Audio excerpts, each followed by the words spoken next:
Imagine a tiny, busy world right under our feet. At the very start of our story, we see a colony of ants. They are working so hard, carrying all sorts of food back to their nest because winter is coming soon. They know they need every bit of it to survive the cold months ahead. All the ants are moving in a perfect, long line toward their home. But suddenly, the sky seems to fall. A boy crashes right on top of them. His name is Lucas. He looks like a totally innocent kid with his little glasses, but to the ants, he's a giant disaster. The ants scatter in pure terror, running for their lives so they don't get crushed under his shoes. Now, you should know that life isn't easy for Lucas either. Because he's small for his age, people often take advantage of him. Some of the big bullies in his class pick on him all the time. In fact, they just pushed him to the ground, which is exactly why he fell on the ants in the first place.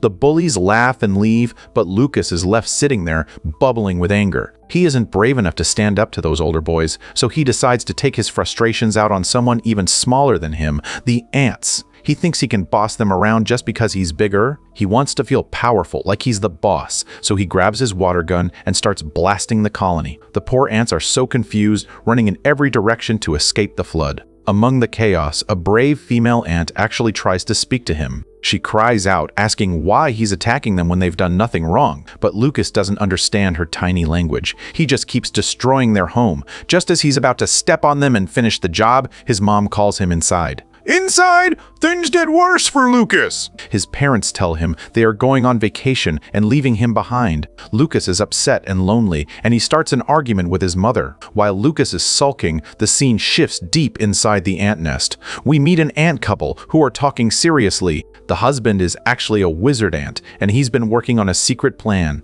He's experimenting with a magical serum that can change the size of a human. He wants to shrink humans down so the colony can take their food. His wife, the same kind ant who tried to talk to Lucas earlier, tells him he's wrong. She doesn't believe in fighting. Then the ant captain walks in, telling everyone to be quiet. He says food is too hard to find, and they must fight the humans to survive. The wizard agrees, but his wife still holds out hope for a peaceful solution. She truly believes humans can be reasoned with. The day of the vacation arrives, and Lucas's parents drive away. Lucas feels sad and alone, and right on cue, those mean bullies show up again. They start teasing him right in his own yard and even throw a firecracker at him. Terrified, Lucas falls to the ground.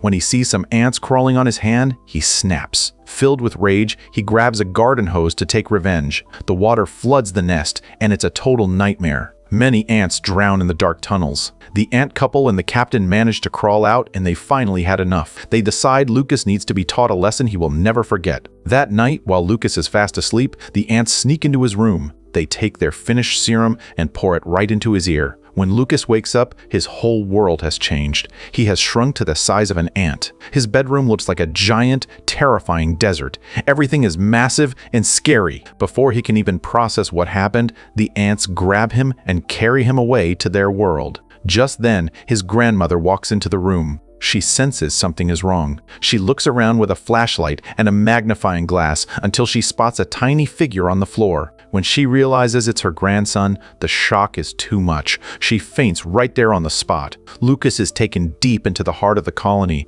The ant captain announces to everyone that this is the destroyer who ruined their home and killed their friends. The ants are furious and demand punishment. They haul him before the queen. The queen looks down at Lucas and gives her verdict. He must live among them. He has to learn how to be an ant and master all their skills. The wizard ant is skeptical. He doesn't think a human can ever learn their ways and worries. Lucas will betray them, but the kind female ant steps forward. She offers to train him, believing that one day he could be a friend. The next morning, Lucas is a mess of worry. He tries to escape multiple times, but every attempt fails. The kind female ant finds him and gently explains the rules. He can't leave without the queen's permission. She promises to help him and brings him to a work group. Lucas is put with the foragers, the ants who go out to find food. He quickly realizes that being an ant is incredibly hard work. He isn't strong enough to carry the heavy loads, and his group starts falling behind. The leader gets angry, and Lucas feels terrible. He tries to blame the female ant, but she reminds him, "You are one of us now. You have to think like an ant." Lucas takes a deep breath and promises her he will prove himself. He wants to be a wise and helpful member of the colony. Suddenly, a swarm of wasps attacks. The female ant hides Lucas in the grass, but a wasp spots him. As the wasp lunges, its stinger gets stuck in a firecracker left in the grass. Boom! The firecracker goes off, and the wasp is gone. The rest of the wasps fly away in fear. The ants are amazed. They gather around and thank Lucas for saving them. The wizard ant still isn't convinced, though. He mutters that it was just a lucky accident and that Lucas is still a threat. Later that night, it's dinner time. They give Lucas some green jelly. He's actually enjoying it until he finds out it's, well, beetle waste. He's totally disgusted. To cheer him up, the female ant gives him a sweet blue treat made of delicious nectar. It's much better, and Lucas starts to feel a bit more at home.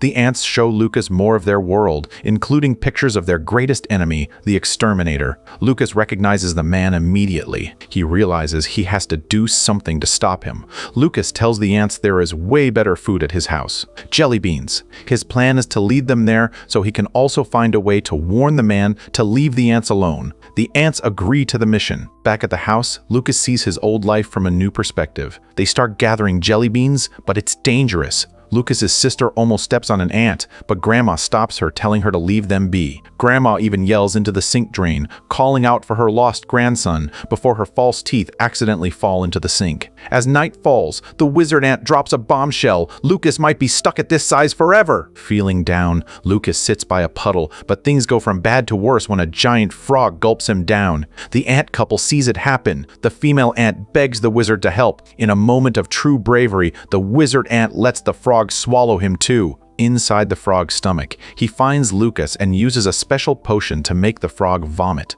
Everyone is tossed safely onto the ground. Lucas is so grateful. He thanks the wizard, and the wizard finally sees that Lucas has a good heart. They become true friends. Lucas tearfully asks for forgiveness. He tells them he never knew ants had feelings or felt pain. He understands now that all life is precious, no matter how small. The wizard ant forgives him completely, but then they see him, the exterminator. He is preparing to spray the colony with poison. They have to act fast. Lucas suggests shrinking the man, but the wizard says he's too tall to climb.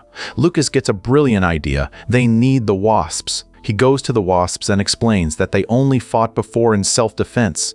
He asks them to join forces against their common enemy. At first, the wasps refuse. But then, a wounded wasp arrives, one who was blinded by the exterminator's poison. Seeing the damage the man has done, they all agree to help. The wasps fly toward the man with the shrinking serum, but he's wearing earplugs. They can't get it into his ear. Lucas falls into the man's hair and has to run away from hungry lice. He grabs onto a nose hair. The man sneezes, and Lucas hits the ground. The man starts spraying the poison. Lucas sees the female ant trapped under a fallen wasp and rushes into the cloud of poison to save her. He lifts the wasp and carries her to safety. Finally, a whole swarm of bugs attacks the exterminator together, and they manage to pour the serum into his ear. The man shrinks instantly. He screams and runs away as the bugs chase him off into the grass. The ants celebrate. They bring Lucas back to the queen and tell her he's a hero. The queen is so proud and calls him a true savior of the colony. She gives him the serum to finally become human again.